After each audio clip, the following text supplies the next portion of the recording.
Hello and Assalamualaikum. My name is Abdul bin Abdul and today we are going to do a simple presentation explaining about industrial court case in Malaysia for subject PLS2143, Industrial Relation and Employment Law. Case number that we are going to present is 4/4776/24, which is a case between Sherin Errina binti Abdul against Jamumall Berhad. Award number 990 of 2025 dated on 23rd of June 2025. So, let's see the content of the slide that we are going to present today. Firstly, the summary of the case. Next, facts and issue of the case. And then we come with the implementation on toward Industrial Relation and the Employment Act, pros and cons, and the solution on how to overcome this kind of issue. So, first of all, is the summary of the case. The matter was referred to the court under Section 20, Paragraph 3 of the Industrial Relation Act 1967 following the claimant's dismissal from the employment. The case is about Sherin Errina, which is the claimant of the case who is working at Jamumall Berhad as a human resource executive. Then, she was promoted to a higher position in the operational team, but there are a few charges towards her that was issued by the company. So, when that's happened, she was frustrated about the decision from the company and took an actions to the industrial court to ensure justice on her side. The case has been chosen because of how we can learn on how a company can take this issue lightly towards their employee. So, as an employee, we need to know our rights and fight for it. To gain deeper understanding towards the case, we will discuss more about the facts and the issue. Hello, hi, my name is Farah Farisha binti Zulkifli. My metric number is 4241000661. So today I want to talk about Sherin Errina binti Abdul, referred to as the claimant began her career with Jamumall Berhad. Sherin Errina binti Abdul referred to as the claimant began her career with Jamumall Berhad on 15 February 2023 in the position of Human Resource Executive.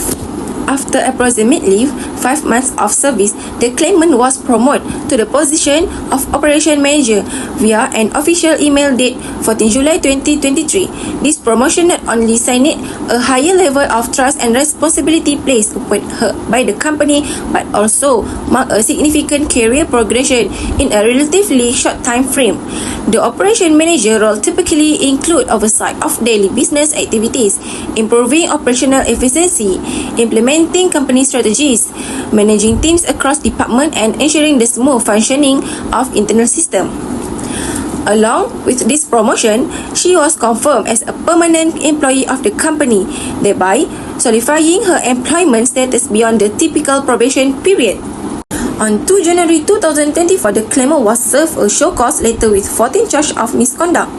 She denied all allegations in writing on 5 January 2024 and respond again on 11 January 2024. On 2 January 2024, the claimant, Sherin Errina binti Abdul received a show cause letter from her employer, Jamumall Berhad, outlining 14 separate charges of misconduct allegedly committed during the course of her employment.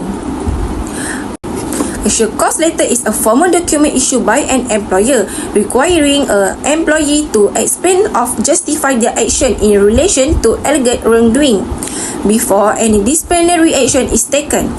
This charge, although not detailed in the award, were significant enough for the company to initiate a disciplinary process that could lead to termination. Upon receiving the letter, the claimant responded promptly and comprehensively by submitting a written reply on 5 January 2024, in which she denied all the allegations made against her. Her response include explanation and rebuttal to each charge in an effort to clear her name and defend her position. She further supplemented her defense through another written response dated 11 January 2024. Reiterating her denial of misconduct and offering additionally clarify. This timely response demonstrates her willingness to cooperate with the disciplinary process and assert her innocence. Despite her explanation, the company proceeded to take further action, which is ultimately led to her dismissal, raising serious concern about the fairness and integrity of disciplinary procedure. Thirdly, the court found the dismissal was without just cause or excuse and awarded 100,012 in back wage to the claimant. Reinsistence was not granted due to the short employment period and circumstance. After truly examining the evidence presented, the industrial court concluded that the dismissal of Sherin Errina binti Abdul Samad by Jamumall Sendirian Berhad was carried out without just cause or excuse. This decision was primarily based on the fact that the company failed to attend any of the court proceedings, did not submit any document or witness testimony, and therefore could not substantiate the 14 charge of misconduct it had leveled against on the claimant. On the other hand, the claimant provided unchallenged and credible evidence under Part, including her written submission and detailed rebuttal to the allegation. The court emphasized that in dismissal case, the burden of proof lies with the employer and the absence of any such proof. The termination was deemed unfair and unjustified. As a remedy, the court exercised its discretion under Section 30 of the Industrial Relations Act 1967 and awarded the claimant backward count and awarded the claimant back wage amount to 100,012, calculated based on her last drawn salary of 8,000 per month over 14 months. However, the court did not order reinstate of the claimant to her former position, citing the short duration of her employment, less than 1 full year, and the strained circumstance resulting for the dismissal. The court also noted the reinsistence will not be practical or meaningful given the company's complete lack of engagement throughout the proceeding. The decision reflects the court's effort to ensure fairness, justice, and proper application of industrial law principles in resolving employment disputes.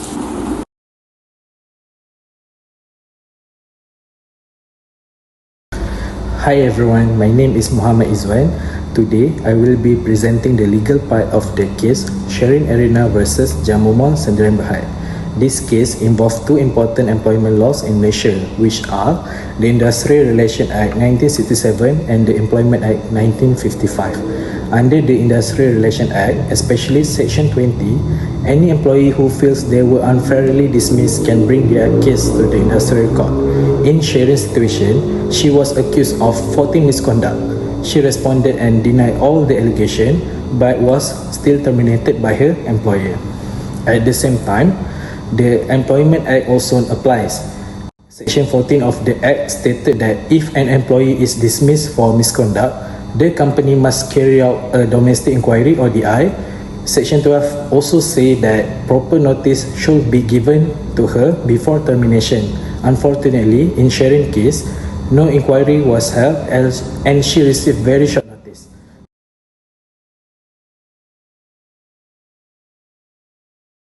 Now let's look at how the court applied these laws.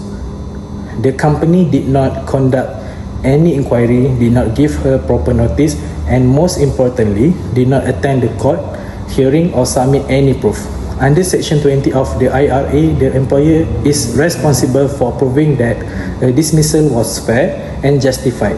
Since Jamumall failed to do this, the industrial court ruled that the dismissal was without just cause or excuse. As a result, the court awarded Sherin ringgit Malaysia 112,000 in back wages, but she was not reinstated because she had worked for less than 1 year. To conclude, this case shows that the importance of following proper legal procedure when dismissing an employee.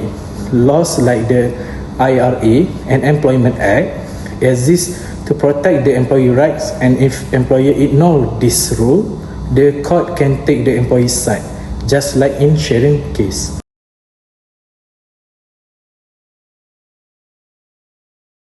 Hi, my name is Tirupuna Muthukumar and my magic number is 424100481. Today I am going to present about pros and cons in this case study. Pros in favor of the employee Sherin Errina. First is uncontested testimonies strengthen the employee's case. Since the employee did not attend court and submit evidence, Sherin's claims were unchallenged. Her testimony and document were accepted as true. This gave her a strong upper hand in this case. Second one is employee did not fulfill its legal burden of proof. Under section 30(5), employees must justify dismissal with valid reasons. Jamumall failed to provide any explanation or evidence. The court couldn't verify the misconduct allegation. Thus, the dismissal was ruled both unfair and unlawful. Third is lack of procedural fairness highlighted. Sherin was given a show cause letter but no proper inquiry followed. There was no investigation or chance for her to be fairly heard. Due process was not followed at all stages. This exposed serious flaws in how the dismissal was handled. Four is employee rights uphill under section 20(3). Sherin had worked less than a year but still had legal protection. Section 20(3) ensures all employees can challenge unfair dismissal. Her case proved that service length doesn't remove legal rights. Number 5. Fair compensation granted despite short service. Sherin received Rm112,000 or 14 months back pay from the court because of the brief duration. Reinstatement was not mandated.